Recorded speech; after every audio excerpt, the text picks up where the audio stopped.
पचकार समादेश। आज चाहिँ मेरो भतिजको लागि चाहिँ मैले कति धेरै चक्लेट राखिदिन्छु कि होइन। भतिजको चाहिँ वर्किङ फिक्स भइसक्यो होइन।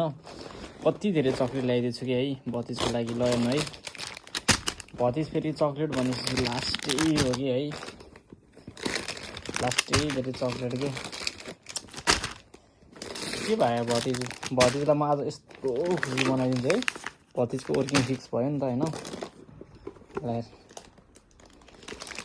बवाल छ यार। हाम्रो साथी भनेको नि जे भने पनि यस्तो माया लाग्छ कि मेरो भतिजको लागि।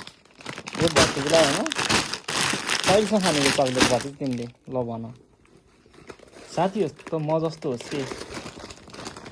ल भतिज, ल है त। भतिजको लागि चाहिँ मैले के गरेको छैन यार, बनाउनु।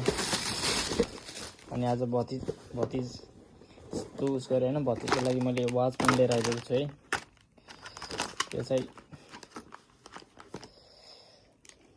5 मानको होइन, राम्रै वाच ल्याइदिएको छु। एप्पल वाच चाहिँ उसले नलाउने भएर, उसले चाहिँ ल्यादा उसवाला वाच चाहिँ बाबाले लाउने भएर चाहिँ फेरि तपाईँहरूले सिनको भन्नु होला। यो सिन केही पनि होइन होइन।